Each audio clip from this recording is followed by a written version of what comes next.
بسم اللہ الرحمن الرحیم۔ میرے عزیز دوستو، آپ سب کو ناگ TV 4 پر خوش آمدید۔ میرے عزیز دوستو، آج سے پورے 45 سال پہلے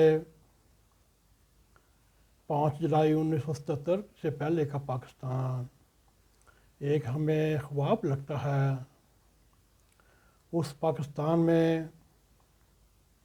نہ تو مذہب کے نام پر بے گناہوں کا خون بہایا جاتا اور نہ ہی بم دھماکے ہوتے، اور خود کا حملے کا نام و نشان نہیں تھا، نہ ہی ہیروئن کلاشنکوف کلچر اور نہ ہی اغوائے برائے تیوان کے واقعات رونما ہوتے تھے۔ ان دنوں میں بھی نہ لوڈ شیڈنگ تھی، نہ غربت۔ یہ ایک عالم تھا، ہر ایک آدمی، چاہے وہ مرد ہو، چاہے عورت ہو، چاہے بچے ہوں، تین وقت کا کھانا کھا کر سوتے۔ وہ نہایت ہی ایک پرامن معاشرہ تھا، پرامن صورتحال تھی، جہاں لوگ اپنی روایات کے ساتھ زندہ تھے۔ اور اس وطن عزیز میں ہر سال ہزاروں کی تعداد میں غیر ملکی ٹورسٹ آتے، لوگ ان کے ساتھ مل گل جاتے۔ کوئی ان کے لباس، نہ کوئی حلیے پر تنقید کرتا، نہ ہی ان کے کھانے پینے یا عقیدے کے بارے میں سوال و جواب ہوتے، اور وہ اپنے حال میں مست رہتے اور ان کی کسی کو پرواہ نہ ہوتی۔ اور اس دور میں ذوالفقار علی بھٹو نے کشمیر، فلسطین، تیسری دنیا کے مظلوم لوگوں کی حمایت کر کے ان کے ہیرو بنے ہوئے تھے۔ پھر اوپر سے سونے پہ سہاگا لاہور میں دوسری اسلامی سربراہی کانفرنس کا انعقاد کرنا اور پاکستان کو اس وقت کی مسلم دنیا کا لیڈر بنا دیا، جس سے سامراجی حکومتیں انکل سام وغیرہ خوفزدہ تھیں، کیونکہ بھٹو صاحب کے بقول ہاتھی اس وقت امریکی ڈیموکریٹ حکومت کا پارٹی نشان تھا کہ یادداشت بہت تیز ہوتی ہے۔ وہ ابھی تک فلسطین، ویتنام، قبرص کے بارے میں ہماری پالیسیوں کو بھولا تک نہیں، اور وہ ہم کو اس کی سزا دینا چاہتا ہے۔ پھر ایسا ہی ہوا، پاکستان جو لبرل، روشن خیالی، امن اور ترقی کی طرف گامزن ہو چکا تھا، اسے 1977 کے عام انتخابات سے پہلے راتوں رات تشکیل پائے جانے والا بھٹو مخالف سیاسی اتحاد کے ذریعے عدم استحکام کا شکار کرنے کا فیصلہ کیا۔ 1977 کے عام انتخابات اس کے بعد ہونے والے عام انتخابات سے کہیں زیادہ شفاف تھے۔ میرے عزیز دوستو، اس وقت کے مخالفین، سیاستدانوں نے بھی خود کئی بار اعتراف کیا، یہ نہایت ہی منصفانہ انتخابات تھے، لیکن کچھ اندرونی دشمنوں نے، کچھ بیرونی دشمنوں نے پاکستان کو عالم اسلام اور تیسری دنیا کی قیادت سے روکنے کے لیے ذوالفقار علی بھٹو کے انتخابات کو دھاندلی قرار دے کر ایک سازش کے ذریعے بھٹو کو اقتدار سے علیحدہ کیا۔ حالانکہ بھٹو PN اتحاد کے تمام مطالبات مان چکا تھا، لیکن اس کو کیا پتہ، اندر کھاتے بڑی طاقتوں نے اس وقت کے نہایت ہی آمر جابر کمانڈر چیف ضیاء الحق کو اپنے ایک ساتھی مورے کے طور پر سامنے لا چکا تھا۔ اور اس حکومت کے آخری ایام کی ایک تقریر میں مسٹر بھٹو نے ایک ترقی فکرہ کہا تھا، اور آنے والے وقت میں وہ سچ ہو کر سامنے آیا۔ وہ کہتا ہے میرے بعد مجھے نہیں پتہ فرشتے آئیں گے یا راسپوٹین آئے گا۔ راسپوٹین زار روس کے آخری زمانے میں ان کا ایک پادری ہوتا تھا جو نہایت ہی ظالم سنگ دل تھا، اور اس طرح مارشل لا کے ذریعے جنرل ضیاء الحق بسر اقتدار آ گیا، اور جنرل ضیاء الحق کے آنے سے اس وقت مسلم دنیا کو ناقابل تلافی نقصان پہنچا۔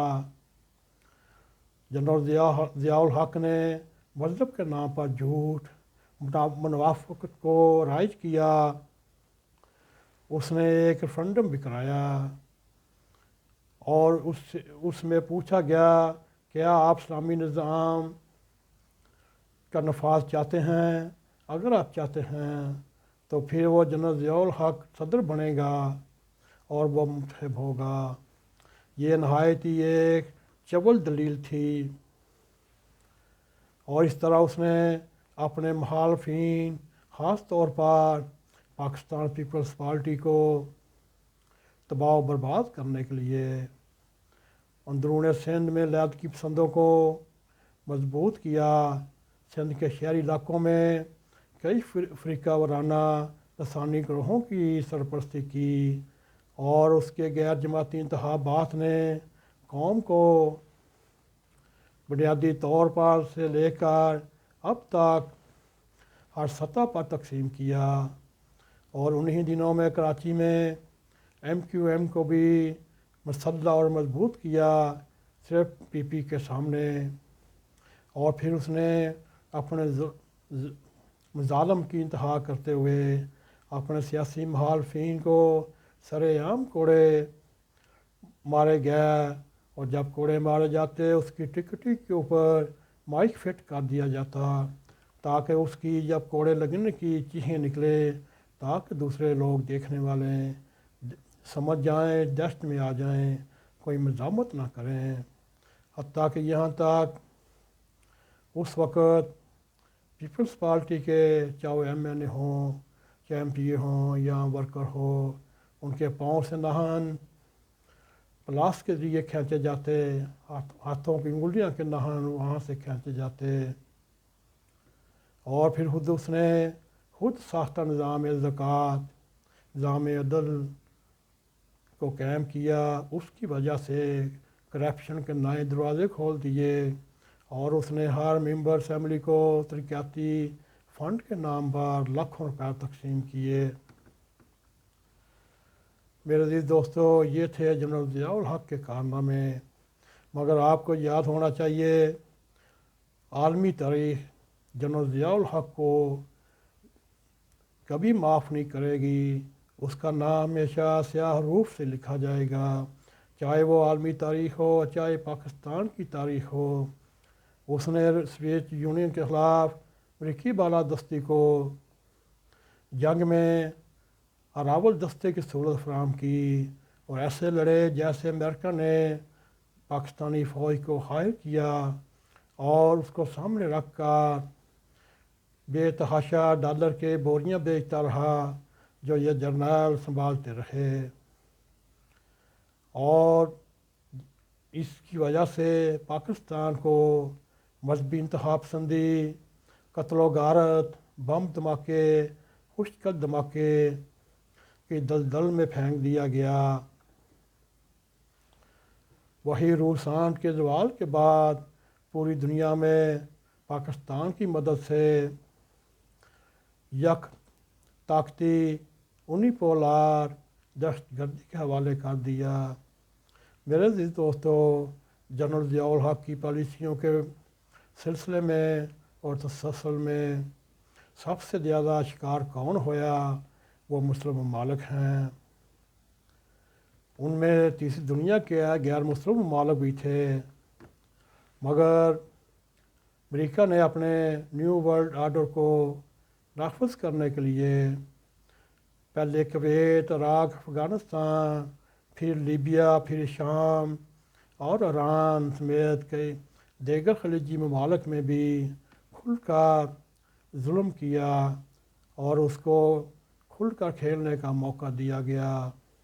میرے عزیز دوستو، حقیقت تو یہ ہے 5 جولائی 1977 صرف پاکستان ہی نہیں پوری دنیا کے لیے ایک خوفناک دن ثابت ہوا۔ میرے عزیز دوستو، ISPR کے سابق DG میجر جنرل اطہر عباس نے واضح الفاظ میں کہا، فوج کو سیاست سے مداخلت اور جہادیوں کی مدد کرنے اور ان کو پالنے کی اپنی غلطی کا اعتراف کرنا چاہیے، کیونکہ ایسا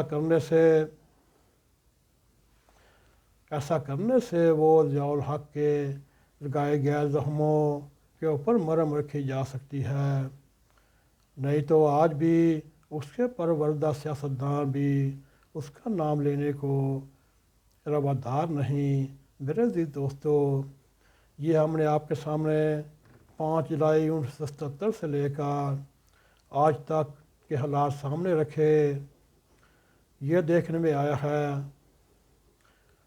5 جولائی 1977 سے جو ماشاء اللہ جنرل ضیاء الحق جو ایک آمر تھا، اس کی پالیسیاں ابھی تک تسلسل سے چل رہی ہیں۔